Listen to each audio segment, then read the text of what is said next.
রব্বুল আলামিন তার আরশের ডান দিকে ওই ন্যায়পরায়ণ লোকদের জন্য আরশের ডান দিকে একটা নূরের মিম্বারে তাদেরকে বসার সুযোগ করে দিবে। আল্লাহর আরশের ডান দিকে ন্যায়পরায়ণ লোকদের জন্য আল্লাহ তাআলা নূরের মিম্বার বানাবে। চারটেখানে কথা মনে করেছেন? আল আদাল, জাস্টিস, ইন্নাল্লাহা ইয়া'মুরু বিল আদল। আল্লাহ তাআলা এই আদালতের নির্দেশনা দেয়, সুবিচার, সুশাসন। প্রিয় ভাইয়েরা, এটা আমরা বাংলাদেশে চাই কি চাই না? এই যে অরাজকতা, এই যে অন্যায়, এই যে জুলুম, এই যে ইনকনসিস্টেন্সি, সমাজের অসঙ্গতি, এর প্রধান কারণ জাস্টিস নাই, সুবিচার নাই, সুশাসন নাই। শেষবারের মতো আওয়াজ করে বলেন তো, আমরা বাংলাদেশে আদল চাই কি চাই না? তাহলে প্রথম নির্দেশনা শেষ। আল্লাহ তাআলা তোমাদেরকে আদলের আদেশ দেন। এরপরে আল্লাহ বললেন, আমি তোমাদেরকে ইহসানের আদেশ দেই। ইন্নাল্লাহা ইয়া'মুরু বিল আদলি ওয়াল ইহসান। আমি তোমাদেরকে যেমনি আদলের নির্দেশনা দেই, তেমনি ভাবে তোমাদেরকে ইহসানের নির্দেশনা দেই। ইহসান, আওয়াজ করে সবাই বলেন তো ইহসান। সবাই বলেননি? সবাই বললে এতটুকু আওয়াজ হবে আমি বিশ্বাস করি না। আওয়াজ করে বলুন আল ইহসান। ইহসান মানে কারো প্রতি সফট হার্টেড হওয়া, মহানুভব হওয়া, অনুগ্রহ পরায়ণ হওয়া, অনুগ্রহশীল হওয়া, একে অপরের প্রতি দয়াদ্র হওয়া। একে অপরের প্রতি দয়াদ্র, অনুগ্রহশীল হওয়া ছাড়া মানবিক সমাজ কশিনকালেও গঠন করা সম্ভব না। প্রিয় ভাইয়েরা, সুন্দর আচরণ দিয়ে, ইহসান দিয়ে যা জয় করা যায়, নরম আচরণ দিয়ে যেটা অর্জন করা যায়, কঠোরতা দিয়ে সেটা পারা যায় না। বিষ্ণু ঈসা ইসলাম ইহসান দিয়ে, কোমল আচরণ দিয়ে, তার অনুগ্রহ দিয়ে তিনি অনেক কাফিরের হৃদয়কে জয় করে ফেলেছেন। সাইয়েদনা সুমামা ইবনে উসাল রাদিয়াল্লাহু তাআলা আনহুর কথা মনে পড়ে যায়। তিনি ছিলেন ইয়ামামার বাদশা। মদিনাতে বিশ্বনবীকে হত্যা করার নিয়তে এসেছিলেন। গোপনে গোপনে বিশ্বনবীকে হত্যা করে আবার ইয়ামামাতে তিনি ফিরে যাবেন। কিন্তু কি অবাক করা কাণ্ড, হত্যা করতে পারে নাই, সাহাবাদের হাতে তিনি ধরা পড়ে গেলেন। সাইয়েদনা সুমামা ইবনে উসাল রাদিয়াল্লাহু তাআলা আনহু হত্যার নিয়তে আসলেন, কিন্তু হত্যা করতে পারলেন না। সাহাবারা ওনাকে ধরে ফেললেন, ধরে মসজিদে নববীর পিলারের মধ্যে বেঁধে রাখলেন। সুমামা ইবনে উসাল, সিরাত থেকে শুনি, সিরাত থেকে শোনাচ্ছি রাদিয়াল্লাহু তাআলা আনহু। ইয়ামামার অধিপতি ছিলেন। ইয়ামামা বিশ্বনবীকে হত্যার জন্য আসছেন, ধরা পড়ে গেছেন, এখন মসজিদে নববীতে বেঁধে রাখছে, তার মানে বন্দী। এখন স্ট্যাটাস কি? বন্দী, ক্যাপটিভ। বিষ্ণু ঈসা ইসলাম সাহাবাদেরকে বললেন, তার খোঁজ খবর নিও, সুমামা ইবনে উসালের খোঁজ খবর নিও। সাহাবারা বলেন, ইয়া রাসূলুল্লাহ, আপনাকে হত্যা করতে এসেছে, তার তো কঠিন ক্যাপিটাল পানিশমেন্ট হওয়া দরকার, কঠিন শাস্তি হওয়া দরকার। বিশ্বনবী বললেন, না, আমি যেটা জানি তোমরা সেটা জানো না, তোমরা সুমামার সাথে ভালো আচরণ করো। বিশ্বনবী সুমামার কাছে গেলেন। প্রথম দিন যে তিনি কালেমার দাওয়াত দিলেন, ইমানের দাওয়াত দিলেন, ইসলামের দাওয়াত দিলেন, রিসালাতের দাওয়াত দিলেন, আখিরাতের দাওয়াত দিলেন। পরের দিন যে বিশ্বনবী সালাতের দাওয়াত দিলেন, যাকাতের দাওয়াত দিলেন, ইসলাম কি, কিভাবে, কেমন করে পালন করতে হয় চমৎকার আর্টিকুলেট করতে শুরু করলেন। তন্ময় হয়ে সুমামা ইবনে উসাল রাদিয়াল্লাহু তাআলা আনহু বিশ্বনবীর কথাগুলো শুনতে আরম্ভ করলো। একদিন নয়, 2 দিন নয়, টানা 3 দিন বিশ্বনবী সুমামার কাছে ইসলামকে প্রেজেন্ট করেছেন, উপস্থাপন করেছেন। আওয়াজ করে বলেন, কয় দিন? 3 দিন। 3 দিন মসজিদে নববীতে বাঁধা। আর সাহাবীদেরকে বললেন, তার খোঁজ খবর নিও, তোমরা যে রুটি বানাও এর মধ্যে সবচেয়ে ভালো আটার রুটিটা তারে দিও, সবচেয়ে রিফাইন্ড খেজুর, যেটা পিওর খেজুর, এটা তারে দিও। আর বিশ্বনবী নিজের উট থেকে দুধ দহন করে ওনার বাড়ির এক কর্মচারীকে বলেছেন, দুধ দহন করে সুমামার জন্য নিয়ে যেও। সুবহানাল্লাহ পড়বেন না? সবাই তো অবাক, ইয়ামামা থেকে আসছে নবীকে হত্যা করতে, বিশ্বনবী দেখে তারে জামাই আদর করে, তাকে মজার মজার খাবার দিও, দুধ দিও, আদর আপ্যায়ন করো। 1 দিন নয়, 2 দিন নয়, টানা 3 দিন বিশ্বনবী এভাবে সুমামার কাছে যেয়ে ইসলামকে প্রেজেন্ট করতে আরম্ভ করলেন, ইসলামকে উপস্থাপন করতে শুরু করলেন। আর তাকে চমৎকার এন্টারটেইনমেন্ট, আপ্যায়ন দিতে আরম্ভ করলেন। টানা 3 দিন যখন ইসলামের দ্য বিউটিজ অফ ইসলাম, ইসলামের সুমহান বাণী সৌন্দর্য তার কাছে উপস্থাপন শেষ বিশ্বনবী বললেন সাহাবাদেরকে, যাও এবার সুমামার হাতের পায়ের রশি দুটো খুলে দাও। সাহাবারা বললেন, ইয়া রাসূলুল্লাহ, কি বলেন আপনি? ও তো হত্যাকারী, সুযোগ পায় নাই, আপনারে মারতে পারে নাই, ছেড়ে দিলে আবারও আপনার উপর তলোয়ার নিয়ে ঝাঁপিয়ে পড়বে। নবী, এই সিদ্ধান্ত আপনি নিতে যাবেন না। বিশ্বনবী বললেন, যেটা বলেছি সেটা করো, সুমামার রশিগুলো ছেড়ে দাও। সুমামার হাতে পায়ের রশিগুলো যে তোমরা খুলে দাও। সাহাবারা তর্ক জুড়ে দিলেন, লা ইয়া রাসূলুল্লাহ, এমনটা করবেন না, তো ভয়ঙ্কর ভয়ঙ্কর খুনি, কি জানি কি হয়ে যায়। বিশ্বনবী বললেন, না, তার হাতে পায়ের রশিগুলো খুলে দাও। সাহাবারা বিশ্বনবীর কথা মতো তার হাতে পায়ের রশিগুলো খুলে দিল। সুমামা মুহূর্তের মধ্যে মসজিদে নববী থেকে বের হয়ে ইয়ামামায় ফিরে না যে মসজিদে নববীর পাশে একটা খেজুর বাগান ছিল, সেখানে চলে গেলেন। সেখানে একটা ছোট্ট কুয়া ছিল, কুয়ার পানি দিয়ে তিনি গোসল করলেন। সুবহানাল্লাহ পড়েন। কুয়ার পানি দিয়ে গোসল করে মসজিদে নববীর সামনে এসে বিশ্বনবী এবং সাহাবাদের সামনে দাঁড়িয়ে সাব্বাবা উঁচু করে বললেন, আশহাদু আল্লা ইলাহা ইল্লাল্লাহ ওয়া আশহাদু আন্না মুহাম্মাদান আবদুহু ওয়া রাসূলুহু। আল্লাহু আকবার। আমি সাক্ষ্য দিচ্ছি আল্লাহ ছাড়া কোনো ইলাহ নাই, আর মুহাম্মদ আল্লাহ তাআলার প্রেরিত বান্দা এবং রাসূল। প্রিয় ভাইরা, ইহসান দিয়ে যা জয় করা যায়, কঠোরতা দিয়ে সেটা কঠিনকালেও জয় করা যায় না। আওয়াজ করে বলেন ঠিক কি না? এবার সুমামা দাঁড়িয়ে বলে, ওগো নবী, আমি তো কালিমা পড়ে মুসলমান হয়ে গেলাম, এবার শোনেন, এই মুহূর্তের আগে আপনার চেহারার চাইতে নিকৃষ্ট কোনো চেহারা আমার কাছে ছিল না, কিন্তু শাহাদা পাঠ করার পরে আপনার চেহারার চাইতে উত্তম শ্রেষ্ঠ কোনো চেহারা আমার কাছে আর নাই। ও নবী, আজকের দিনের আগে ইসলাম ধর্মের চেয়ে নিকৃষ্ট অপছন্দনীয় কোনো ধর্ম আমার কাছে ছিল না, কিন্তু এই মুহূর্ত থেকে ইসলামের চেয়ে সেরা শ্রেষ্ঠ পছন্দনীয় কোনো ধর্ম আমার কাছে নাই। নবী গো, আজকের দিনের আগে মদিনার চাইতে অপছন্দনীয় নিকৃষ্ট কোনো শহর আমার কাছে ছিল না, কিন্তু এই মুহূর্তের পর থেকে মদিনার চাইতে কোনো শ্রেষ্ঠ শহর আমার জানা নাই। সে ছিল গমের বড় ডিলার, গম বেচতো। কি বেচতো? তার গম কিনে মক্কার লোকেরা রুটি খাইতো। সে ঘোষণা দিল, আজকে থেকে মক্কাবাসীদের জন্য সব গম আমি হারাম করে দিলাম, মক্কাবাসী এখন না খেয়ে মরে। সুবহানাল্লাহ পড়বেন না? মক্কাবাসী বিশ্বনবীর কাছে আসলেন, এসে বললেন, মুহাম্মদ, আমরা তো তোমার ভাই, তোমার চাচা, তোমার ভাতিজা, তোমার আত্মীয়, তুমি সুমামারে বলো সে যেন আবার গমের সাপ্লাই মক্কার জন্য অনুমতি দিয়ে দেয়। বিশ্বনবীর অনুমতি ক্রমে সুমামা আবার মক্কাতে গম পাঠাতে শুরু করলো। পড়েন সুবহানাল্লাহ। ইহসান, ইহসান দিয়ে আপনি যেটা জয় করতে পারবেন, you can win the heart of your enemies. ইহসান দিয়ে আপনি আপনার শত্রুর হৃদয়কে জয় করতে পারবেন। আওয়াজ করে বলেন ঠিক কি না?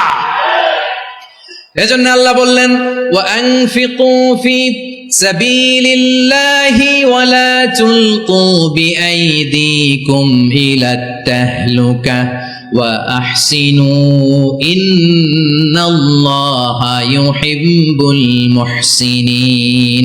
তোমরা আল্লাহর রাস্তায় দান করবে আর নিজেরা নিজেদেরকে ধ্বংসের হাতে ঠেলে দিও না। তোমরা একে অপরের প্রতি ইহসান করবে, কারণ ইহসানকারীদেরকে আল্লাহ বড্ড ভালোবাসেন। সুবহানাল্লাহ পড়েন। আবার সূরা রহমানে আল্লাহ বললেন, হাল জাযাউল ইহসানি ইল্লাল ইহসান ফাবিআইয়ি আলা, সবাই পড়েন, ফাবিআইয়ি আলাই রাব্বিকুমা তুকাযযিবান। ইহসানের প্রতিদান হিসেবে ইহসানি হয়। বিশ্বনবী সুমামার প্রতি যেমন ইহসান করেছেন, সুমামাও ঠিক তেমন ইহসান ফিরিয়ে দিয়েছে। ঠিক কিনা বলেন?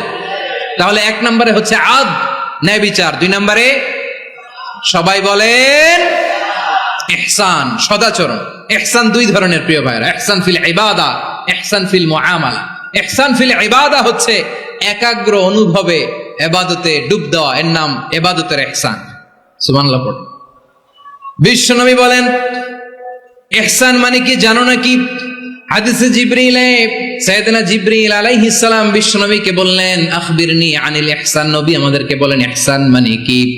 বিশ্বনবী বললেন, আনতা আবুদাল্লাহা কাআন্নাকা তারাহু ফাইন লাম তাকুন তারাহু ফাইন্নাহু ইয়ারাক। ইহসান মানে হলো এমন ভাবে তুমি আল্লাহর সামনে নিজেকে উজাড় করে ইবাদত করবে, তুমি ভাববে তুমি আল্লাহকে দেখতে পাচ্ছ। আর এটা যদি ভাবা তোমার জন্য কঠিন হয়ে যায়, অন্তত এতটুকু তুমি ভাববা যে আল্লাহ তোমাকে দেখতে পাচ্ছেন। ঠিক কিনা বলেন? ও আমার বীর চট্টলার ভাইয়েরা, কেউ যেটা দেখে না সেটা দেখে কে? এই বিশ্বাস হৃদয়ের মধ্যে আছে? নামাজে যখন দাঁড়ান এই ফিলিংসটা আনা যাবে? হ্যাঁ, এই জন্য বিষ্ণু ইসলাম বলেছে এমন ভাবে নামাজে দাঁড়াও, ইবাদত করো, মনে করো হতে পারে এটাই আমার জীবনের শেষ নামাজ। পারফর্ম দ্য সালাহ as if this is your last and final prayer. এমন ভাবে সালাতে দাঁড়াও, ভাবো হতে পারে এটাই তোমার জীবনের শেষ নামাজ।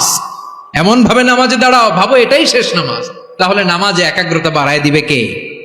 ফলে ইবাদতের ইহসান আমাদের অর্জিত হবে।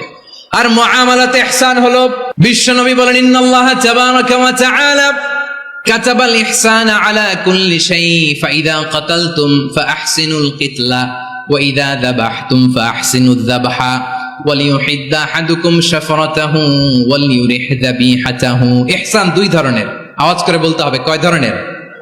সবাই বলুন আওয়াজ করে, কয় ধরনের? একটা হচ্ছে ইহসান ফিল ইবাদা, ইবাদতে ইহসান। ইবাদতে ইহসান কি? একাগ্র অনুভব দিয়ে ইবাদত করা, মন প্রাণ দিয়ে ইবাদত করা। আর মুআমালাতে ইহসান কি? সব কাজে, দৈনন্দিন কাজে, কর্মে, সামাজিক অ্যাক্টিভিটিতে কোমলতা প্রদর্শন করা, অনুগ্রহের সাথে সবকিছু করা। আল্লাহ তাআলা ইন্নাল্লাহা তাবারাকা ওয়া তাআলা কাতাবাল ইহসানা আলা কুল্লি শাই, তিনি সব কিছুর ব্যাপারে ইহসানকে আবশ্যক করেছেন।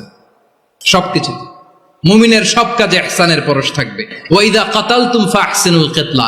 আচ্ছা, কুরবানির দিন আমরা পশুগুলোরে কি করি বলেন সবাই আওয়াজ করে? জবাই। জবাই মানে তো এটার মেরেই ফেলতেছি, একটু পরে তো টুকরো টুকরো করে গোশতগুলো খাবো, এটা তো খাবো, এটা তো মেরেই ফেলবে। বিষ্ণু বলে না, জবাইয়ের মধ্যেও মুমিনের জবের ভেতরেও ইহসানের পরশ থাকা চাই।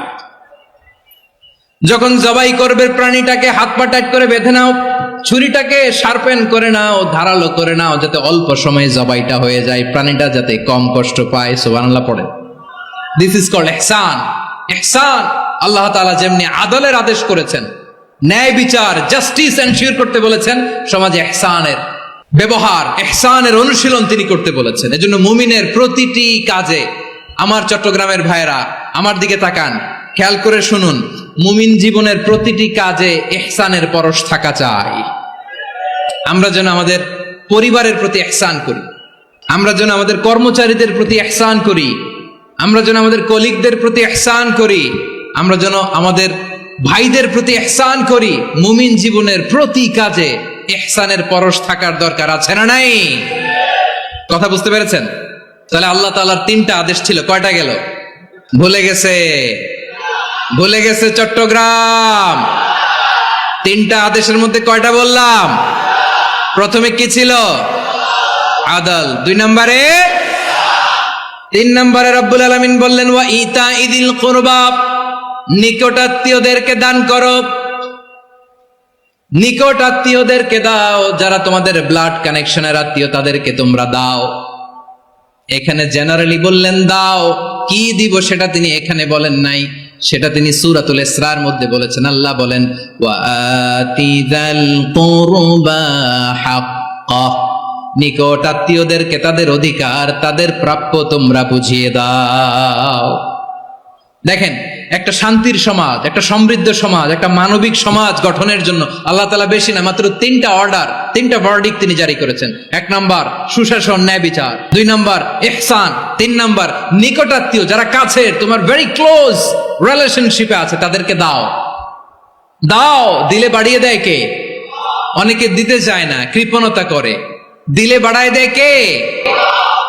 ও মিয়া, মদিনার মধ্যে সবচাইতে গরিব সাহাবী ছিল বেলাল রাদিয়াল্লাহু তাআলা আনহু। ওনার এন্টায়ার অ্যাসেট, সম্পদের পরিমাণ কতদূর জানেন? একটা লুঙ্গি। বেলাল রাদিয়াল্লাহু তাআলা আনহু, ওনার টোটাল ওয়েলথের এস্টিমেশন হচ্ছে মাত্র একটা লুঙ্গি। একটা লুঙ্গি, টোটাল ওয়েলথ এস্টিমেশন, টোটাল সম্পদের পরি বেলাল রাদিয়াল্লাহু তাআলা আনহুর কি ছিল? কথা বোঝে নাই বোধহয়, কি ছিল? ওই বেলাল রাদিয়াল্লাহু তাআলা আনহুকে বিষ্ণু ইসলাম বলেছেন আনফিক ইয়া বেলাল, ও বেলাল তুমিও দাও।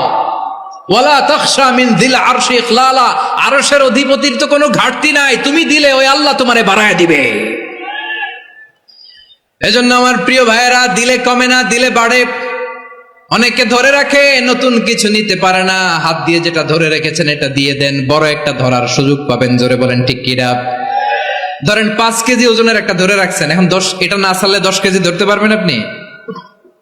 আচ্ছা, 10 কেজির জিনিস একটা আছে হাতে, ওইটা যদি ছেড়ে দেন তাইলে না 15 কেজি ধরতে পারবেন। কথা বলেন ঠিক কিনা? তাহলে দিলে বাড়িয়ে দেয় কে?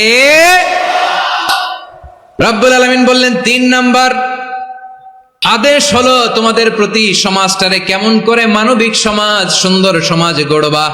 3 নাম্বার আদেশ হলো ওয়া আতিদাল কুরবা হাক্কা, নিকটাত্মীয়দেরকে তাদের প্রাপ্য বুঝিয়ে দাও। এই নিকটাত্মীয়দেরকে তাদের অধিকার বুঝিয়ে দেওয়া, প্রাপ্য বুঝিয়ে দেওয়াতে আমাদের গাফলতি আছে না নাই? চট্টগ্রামে নাই? মাশাআল্লাহ আছে, আছে।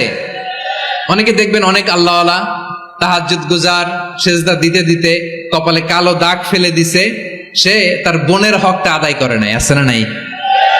হ্যাঁ, এখানেও আছে। সর্বনাশ। অনেক বড় হাজী সাহেব, বিশাল লম্বা দাড়ি, ছেলেরে সব দিয়ে দিছে, মেয়েরে কিছু দেয় নাই, মেয়ের হক আদায় করে নাই। আছে না নাই? এই হাজী সাহেবেরা, এই আল্লাহওয়ালারা কিয়ামতের ময়দানে আটকে যাবে। আপনি অন্যের অধিকার নষ্ট করেছেন, তাদের রাইটস কে ভায়োলেট করেছেন। এজন্য আল্লাহ তাআলা বলেন, কারো অধিকার যদি কেউ নষ্ট করে, ওই সমাজটা মানবিক সমাজ কঠিনকালেও হতে পারে না। এজন্য 3 নম্বর আল্লাহ বললেন ওয়া ইতা ইদিল কুরবা, নিকটাত্মীয়দেরকে দাও। কি দিবা? তাদের অধিকার দিয়ে দাও। বোনের অধিকার বুঝিয়ে দাও, মেয়ের অধিকার বুঝিয়ে দাও, ফুফুর অধিকার বুঝিয়ে দাও। দেখবেন অনেক মায়েরা ছেলের পাতে মুরগির রান দেয়, মেয়ের পাতে দেয় মুরগির ঠ্যাং। এরকম আছে না নাই? ছেলেরা কি দেয়? মুরগির। মেয়ের পাতে কি দেয়? তো মেয়ের কি মুরগির রান খেতে মনে চায় না? মনে চায় না? এমনটা করা যাবে না। নিকটাত্মীয়দেরকে অধিকার দিয়ে দাও, নিকটাত্মীয়ের সাথে সুসম্পর্ক রাখো। আদেশটা কার?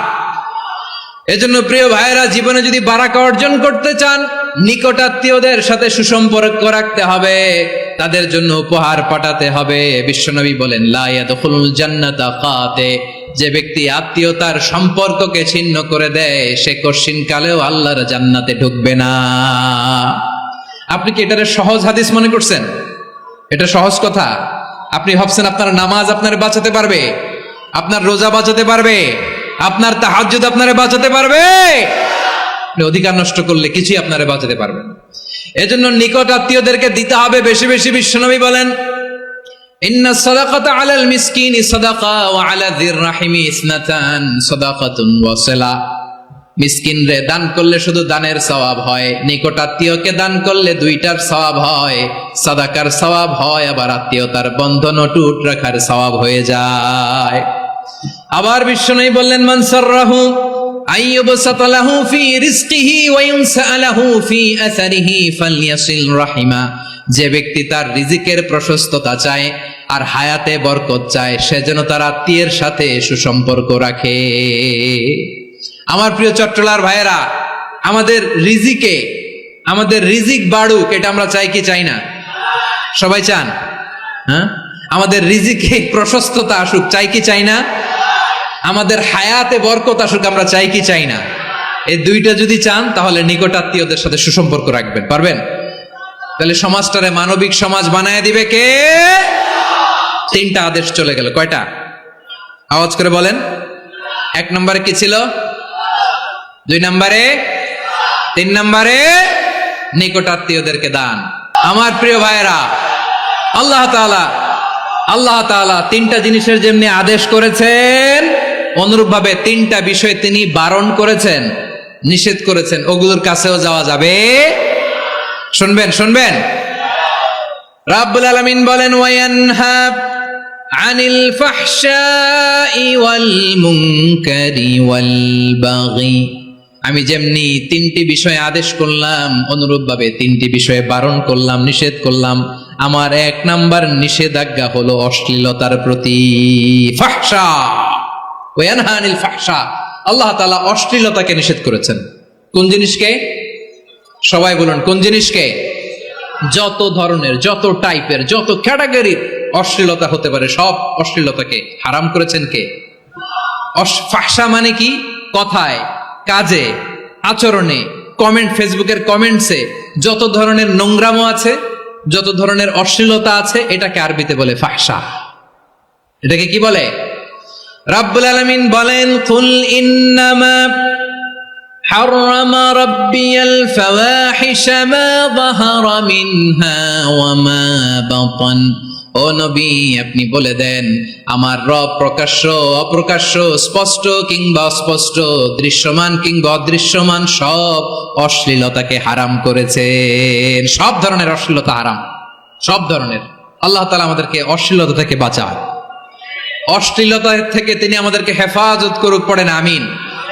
এবার বলেন, আমাদের সমাজে অশ্লীলতা আছে না নাই? চট্টগ্রামে নাই? আমি কই নাই, ওনারা বলে আছে। দেখছেন, আমি সামহাও বাঁচায় দেওয়া ট্রাই করতেছি,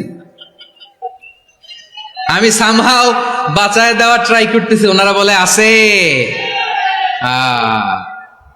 অশ্লীলতা নানা ভাবে, নানা নামে, নানা মোড়কে আমাদের সমাজে আছে না নাই? সংস্কৃতির নামে, ফ্যাশনের নামে, বিনোদনের নামে, উপন্যাসের নামে, কনসার্টের নামে অশ্লীলতা আছে না নাই? আপনি দেখেছেন কনসার্টগুলোর অবস্থা? এই যে আতিফ আসলাম যে আসছে আমাদের দেশে, তারপর কে কে আসছে, আমাদের তরুণ তরুণীরা, আমাদের যুবক যুবতীরা, আমাদের জেনজিরা, কি অবস্থা ওইখানে? হ্যাঁ, কি অবস্থা? কে বাঁচাবে ওদের? কে রক্ষা করবে ওদের ইমানের, ওদের চরিত্রের হেফাজতের গ্যারান্টি কে দিবে? কনসার্টের নামে অশ্লীলতা আছে না নাই? ছেলে মেয়ে একে অপরকে জড়ায় ধরতেছে, একে অপরকে চুমো খাচ্ছে, প্রকাশ্যে, দিবালোকে, গণমানুষের সামনে। আল্লাহ তাআলা এই অশ্লীলতা থেকে আমাদেরকে বেঁচে থাকতে বলেছেন, বেঁচে থাকতে বলেছেন। রূপালী জগতের নামে অশ্লীলতা আছে না নাই? এই টার্মটা আপনারা জানেন না? রূপালী জগৎ কি জগৎ? আসলে কি রূপালী জগৎ না অন্ধকার জগৎ? আমার বোনেরা, আপনাদেরকে যে কি বলে তারা বুঝায়, রূপালী জগৎ শুনেই আপনি ভরকে যাবেন না। রূপালী জগতে যে নারী যত বেশি উলঙ্গ, সে নাকি তত বেশি সাহসী। জানেন, বলে এটা একটা সাহসী নারী, খুব সাহসী পদক্ষেপ তার। যত বেশি শরীর থেকে কাপড় নামাতে পারবে, যত বেশি বস্ত্রহীন হয়ে নিজেকে প্রেজেন্ট করতে পারবে, সে নাকি তত বেশি সাহসী। আমার চট্টলার ভাইয়েরা, শয়তানের প্রথমে এজেন্ডা ছিল বনি আদমকে বস্ত্রহীন করা। সে আদম এবং হাওয়া আলাইহিস সালামকে নিষিদ্ধ গাছের ফল খাইয়ে তাদেরকে বস্ত্রহীন করেছে। এই জামিনেও সে আমাদেরকে বস্ত্রহীন করতে চাইবে। এই রূপালী জগতের নামে তারা এটা করে। আমার প্রিয় বোনেরা, আপনি জানেন না আপনার দাম কত। ওরা আপনাদেরকে বিজ্ঞাপনের সস্তা পণ্য বানাতে চায়। ওরা আপনাদেরকে ওদের ভোগের লিপসার টুলস বানাতে চায়। ওরা আপনাদেরকে দিয়ে ওদের খায়েশ পূরণ করতে চায়। এটা আপনাদের জন্য মোটেও ডিগনিটি নয়, এটা আপনাদের জন্য সম্মান নয়। আপনার সম্মান শালীনতায়, আপনার সম্মান হেজাবে, আপনার সম্মান ভদ্রতায়, আপনার সম্মান আপনার ডিসেন্ট পোশাকে। পোশাক বলে দেয় এই নারীটা ভদ্র না অভদ্র। পোশাক বলে দেয় এই মেয়েটা কোন ঘরের মেয়ে। আওয়াজ করে বলেন ঠিক কিনা? আপনি জানেন না, আপনার এই সস্তা পণ্য বানায়, ভোগের পণ্য, বিলবোর্ডে আপনাকে উলঙ্গ করে উপস্থাপন করে। এই অশ্লীলতার সাথে ইসলামের কোনো সম্পর্ক। এজন্য আল্লাহ বলেন, আমি অশ্লীলতাকে হারাম করেছি। অশ্লীলতাকে হারাম করার প্রথম কারণ হলো এর মাধ্যমে মানবতাকে অপমানিত করা হয়। কারণ মানুষের সম্মান মানুষের পোশাকে। মানুষ যখন পোশাকহীন হয়ে যায়, বস্ত্রহীন হয়ে যায়, তার সম্মান কমে যায়, ঠিক কিনা? অশ্লীলতাকে হারাম করার প্রথম কারণ হচ্ছে মানুষ মানুষকে অপমান করে। একটা নারী, সে তো সম্মানিত, নারী যে কত সম্মানিত নারীরা এটা বুঝেই নাই। বিশ্বনবী বলেন, আদ দুনিয়া কুল্লুহা মাতা ওয়া খায়রু মাতা'আদ দুনিয়া আল মারআতুস সালিহা। আমার বোনেরা, 5টা প্যান্ডেলে আপনারা এলইডিতে আমার আলোচনা শুনছেন, আমি জানি। আপনাদের এই গর্ভ যে কত দামি আপনি জানেন না। আপনার পেট থেকেই আসবে আগামী দিনের সালাহুদ্দিন আল আইয়ুবী।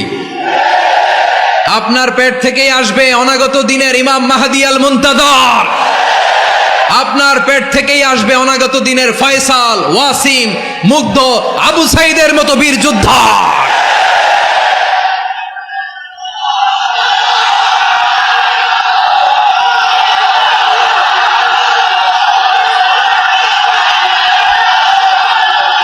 আমার প্রিয় বোনেরা, আমার প্রিয় বোনেরা, বিশ্বনবীর কথার ওজন খেয়াল করেন। আর দুনিয়া কুল্লুহা মাতা ওয়া খায়রু মাতা'আদ দুনিয়াল মারাতুস সালিহা।